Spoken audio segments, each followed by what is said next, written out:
নমস্কার বন্ধুরা, প্যাশন এ টু জি থেকে সবাইকে স্বাগত জানাচ্ছি। আজকে আমি একটা পমফ্রেট মাছের কালিয়া রেসিপি নিয়ে চলে এসেছি। আমরা বাঙালিরা ভীষণই ভালোবাসি মাছ খেতে, আর যদি বাড়িতে হয়ে যায় পমফ্রেট মাছ তাহলে তো কথাই না। চলুন তাহলে আমি পমফ্রেট মাছের রেসিপিটা কিভাবে বানিয়েছি দেখে নিই। প্রথমেই পমফ্রেট মাছগুলোকে ভালো করে ধুয়ে তার মধ্যে হলুদ, গরম মশলা পাউডার আর নুন দিয়ে ভালো করে মাখিয়ে নিয়েছিলাম।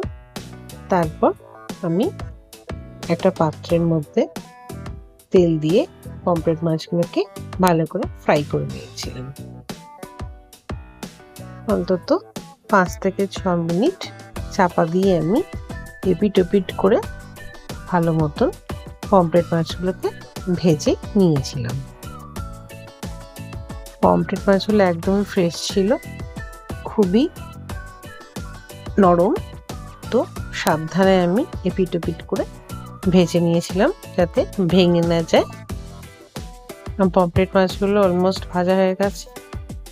আমি তারপর কিছুক্ষণ ভাজার পর আমি চাপা দিয়ে রেখেছিলাম। তারপরে চাপা দিয়ে তুলে আমি পমফ্রেট মাছগুলোকে তুলে নিয়েছিলাম।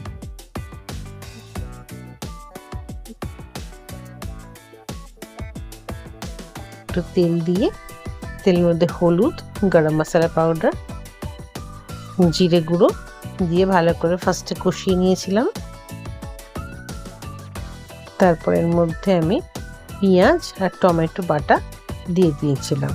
তারপর ভালো করে আমি 5 থেকে 10 মিনিট কষিয়ে নিয়েছিলাম। ভালো করে এপিট ওপিট করে 5 থেকে 10 মিনিট কষিয়ে নিতে হবে। তারপর আমি নুন দিয়ে দিয়েছিলাম। তারপর ভালো করে একটু নাড়িয়ে নিয়েছিলাম।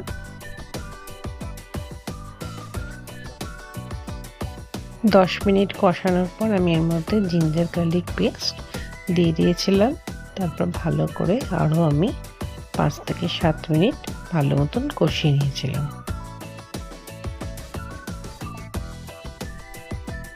আর 5 থেকে 7 মিনিট কষানোর পর আমি এর মধ্যে একটুখানি নুন আর মিষ্টি দিয়ে দিয়েছিলাম। তারপর একটু কালারের জন্য আমি এর মধ্যে কাশ্মীরি রেড চিলি পাউডার দিয়ে ভালো করে কষিয়ে নিয়েছিলাম।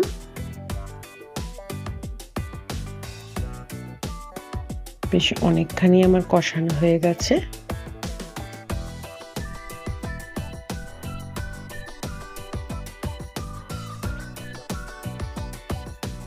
এবার আমি এর মধ্যে কিছুটা জল দিয়ে দিয়েছিলাম। তারপরে জল দিয়ে আমি ফুটতে ছেড়ে দিয়েছিলাম, কারণ ঝোলটা একটু ফুটতে হবে। তারপরে এর মধ্যে আমি কটা কাঁচা লঙ্কা দিয়ে দিয়েছিলাম। কাঁচা লঙ্কাগুলো দেওয়ার পরে আমি এর মধ্যে একটু ধনে পাতা, তারপরে মাছ ভাজাগুলো আমি 4টে দিয়ে দিয়েছিলাম।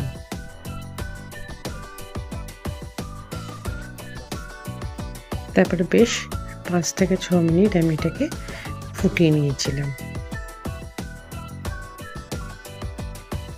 ব্যাস আমার মাছের কালিয়া হয়ে গেছে। এরকম পমফ্রেট মাছের কালিয়া বাড়িতে ট্রাই করবেন। এটা আমার সম্পূর্ণ নিজের রেসিপি। এই ভিডিওটা দেখে অবশ্যই সাবস্ক্রাইব করবেন আমার চ্যানেলটিকে। লাইক অ্যান্ড শেয়ার করতে ভুলবেন না কিন্তু। Thank you.